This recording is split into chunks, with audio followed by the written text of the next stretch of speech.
Aujourd'hui, j'aimerais aborder avec toi le jour où j'ai décidé d'arrêter de me maquiller. Je m'appelle Laetitia Mazax, je suis chiropracteur, maman de 2 enfants, chef d'entreprise, etc. Donc aujourd'hui, je veux te parler du jour où j'ai arrêté de me maquiller.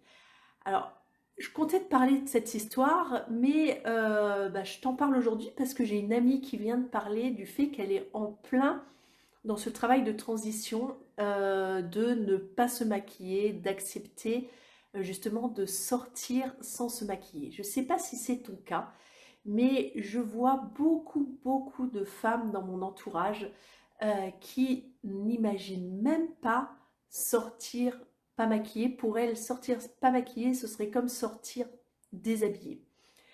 Donc, je te parle de tout ça. C'est d'ailleurs un sujet, le maquillage et l'aspect extérieur, qu'est-ce qu'on renvoie aux autres. C'est un sujet que j'aborderai dans mon accompagnement que je vais te proposer bientôt, dans quelques semaines, qui sera destiné aux mères professionnelles du soin et de la santé. Donc, reste en contact pour qu'on puisse approfondir plus tout ça. Quoi qu'il en soit, je voulais te parler de ce jour où j'ai décidé d'arrêter de me maquiller. Donc, pour que tu comprennes d'où m'est venue cette décision, elle n'est pas tombée du ciel, elle s'est inscrite dans un contexte. Il y a à peu près, je crois que ça doit faire 6-7 ans, j'ai entamé une démarche qui est une démarche du zéro déchet, qui s'intégrait dans une démarche de la simplicité volontaire, donc suite à une prise de conscience. Donc j'avais déjà une prise de conscience sur la notion de notre impact sur l'environnement, mais suite à être allée voir une conférence au sujet du zéro déchet, animée par, son nom m'échappe, celle qui est qualifiée comme la papesse du zéro déchet au niveau familial. Bien sûr, en direct son nom m'échappe. Si ça me revient, je vous le dis, sinon je le mettrai en commentaire. Elle a écrit d'ailleurs le livre qui s'appelle Zéro déchet. Si tu me regardes et que tu te souviens du nom de cette personne, je me souviens plus du tout. Bref, donc du coup, démarche zéro déchet, démarche de simplification du mode de vie, de se délester, avec la lecture aussi d'un autre livre qui s'appelle, qui a été écrit par Conne-Marie, L'art de la simplicité, l'art du rangement de Marie Conne-Marie qui a créé la méthode Conne-Marie, pardon. Donc le fait de se désencombrer pour pouvoir être mieux en soi. Donc c'est dans tout ce contexte que s'est placée ma décision d'arrêter de me maquiller. J'avais aussi fait il y a quelques années plusieurs retraites bouddhistes. Il y a plusieurs années, je suis passée également par une phase où je me suis tondu les cheveux. Je suis allée un jour chez le coiffeur, ça me trottait dans la tête, ça a mis quelques semaines, quelques mois à ce que je mette en action. Et je suis allée chez le coiffeur un jour et j'ai dit, voilà, j'avais les cheveux à peu près longs comme je les ai actuellement. Peut-être un peu plus courts quand même, j'exagère un peu, parce que je suis passée par différentes phases, hein. J'ai eu les cheveux tout longs qui arrivaient jusqu'au niveau des fesses, puis à l'âge de 21-22 ans, je les ai coupés jusqu'aux épaules. C'était vraiment une grande étape pour moi. Puis ce fameux jour, je m'en souviens encore, c'était le 13 juin. L'année, je m'en souviens plus, il faudrait que je recherche. Mais en tout cas, je me souviens que c'était un 13 juin. Je suis allée chez le coiffeur et je lui ai dit que je voulais qu'il prenne la tondeuse, qu'il mette un sabot de 3 et qu'il tonde ma tête. Alors, ça va te paraître peut-être fou, mais en fait, cette démarche s'inscrivait dans le fait de travailler qui je suis à l'intérieur, par-delà les apparences. Donc ça a commencé par cette première démarche de me tondre les cheveux. Ensuite, finalement, j'ai vraiment apprécié cette étape parce que j'ai pris conscience que j'ai les cheveux courts ou que j'ai les cheveux longs, ça changeait rien en fait.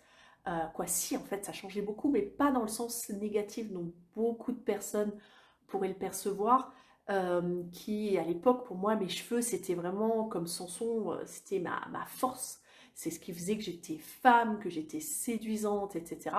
Donc le fait de passer par le fait de tondre mes cheveux m'a permis de couper court à la notion du besoin de séduction et de plaire. Voilà, après j'ai relaissé pousser mes cheveux. est arrivée toute cette démarche et la réflexion sur le fait d'avoir moins de choses, de moins être dépendant de l'extérieur, des produits, de la publicité, qu'on nous dit qu'il faut mettre telle crème sur la peau pour paraître bien, pour avoir une belle peau, qu'il faut la nettoyer tous les jours, etc.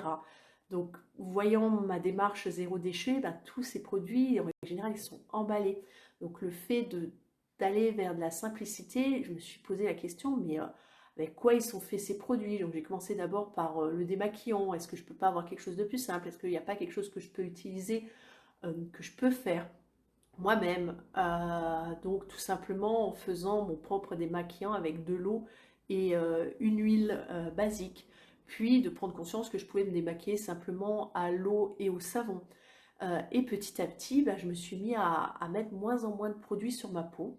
Et petit à petit, j'ai constaté que ma peau, elle allait beaucoup mieux. Il y a quelques années, j'avais beaucoup de problèmes de peau, de boutons, et du coup, je mettais un produit pour réguler, soi-disant réguler le niveau de, comment on dit, là, la zone T, qui est la zone grasse, etc., pour assécher d'un côté, pour hydrater de l'autre.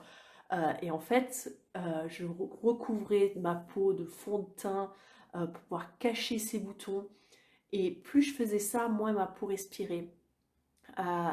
Et donc du coup, je me suis mise à enlever des éléments. Donc j'ai commencé par le fond de teint, puis par le fard à joues, puis j'ai éliminé le fard à paupières, le liner que je mettais sur les yeux, et puis j'ai fini par éliminer le mascara. Et j'ai tout donné, toute ma boîte, ma palette de maquillage, je l'ai donnée à ma maman, voilà, j'ai tout transmis, mes pinceaux, j'avais 1 million de pinceaux parce qu'il fallait le pinceau pour le fard à la paupière, le pinceau pour le trait, le pinceau pour les joues, l'éponge pour étaler le fond de teint, etc., etc. Donc j'ai tout donné dans mon entourage. Euh, voilà, donc ça a été ma démarche. Euh, Est arrivé aussi dans cette même démarche bah, l'arrivée de mon premier enfant. Et ça a été vraiment le catalyseur de toute cette démarche. C'est-à-dire, bah, quand j'ai accouché, bah, il n'y avait plus que moi qui comptait, il y avait aussi cet enfant dont j'avais la responsabilité, qui demandait du temps, de l'attention, et qui faisait que j'avais aussi un petit peu moins de temps. Et c'est là où parfois on caricature aussi les mères qui, quand elles ont des enfants, soi-disant, elles prennent plus soin d'elles. Et c'est là où je ferai vraiment une distinction entre le fait de prendre soin de soi et le fait de se maquiller ou pas. Parce qu'on fait souvent un amalgame, tiens, elle se maquille pas, c'est qu'elle prend pas soin de soi. Et que on en déduit que c'est quelqu'un qui est négligé et qu'elle fait plus en sorte d'être attirante, etc. Donc ça, on pourra en reparler par la suite. C'est vraiment un sujet intéressant, le fait d'être attirante et d'exister au travers des yeux d'autrui. Donc voilà, je rentre de la maternité, voilà, je m'occupe de mon enfant, je l'allaite, je suis fatiguée, je me repose, donc j'ai autre chose à penser que de me maquiller. C'est à cette époque-là, les premiers jours, c'était tout juste si j'avais le temps de prendre une douche, où je me prenais le temps de prendre une douche. Donc tu penses bien que le fait de se maquiller, ça passait vraiment en arrière-plan. Et un jour, je suis sortie avec mon enfant, avec la poussette, et je sors et je ne suis pas maquillée. Et j'étais dehors, j'avais déjà fait une centaine ou 200 mètres dehors, et là, prise de conscience, waouh, tu t'es pas maquillée. Et, euh, et avant, ce que j'aurais fait, j'aurais dit, ah non, il faut que je rentre, il faut que je me maquille, il faut que je vérifie comment je suis coiffée, comment je suis habillée. Et là, je me suis dit, mais en fait, on s'en fout, quoi. C'est pas le plus important, c'est pas ce qui fait que je serai une meilleure ou une moins bonne mère si je suis maquillée ou pas, c'est pas ce qui fera de moi une meilleure ou une moins bonne personne. Et puis j'ai continué mon chemin et ça a été le premier déclic qui a fait que j'ai arrêté complètement de me maquiller. Euh, et, et par la suite, ben, j'ai retrouvé vieille trousse de toilette que j'avais dans mes affaires de piscine. Un jour, je range mes affaires et je trouve cette trousse de toilette, je veux la ranger et je découvre qu'il y a encore dans cette trousse de toilette, puisque comme je te le disais, je me maquille régulièrement, donc j'avais du maquillage dans ma trousse de toilette de la maison, mais également dans ma trousse de toilette quand je revenais de la piscine ou du sport. Et là, je retrouve du fond de teint, je retrouve du mascara, etc. Euh, et du coup, ben, je le mets de côté. Et arrive la période de Noël, Nouvel An. Et je m'apprêtais à sortir et je m'apprêtais à mettre un coup de mascara, me maquiller. Et je me vois très bien, je me souviens très bien prendre ce mascara, me regarder comme ça dans le miroir et vouloir mettre le mascara. Et puis je regarde le mascara et je me dis, est-ce que tu en as vraiment besoin?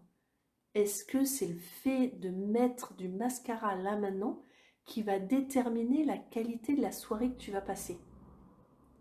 Et là, deuxième prise de conscience. Et je me dis, je regarde ce mascara et je dis, non en fait, j'en ai pas besoin.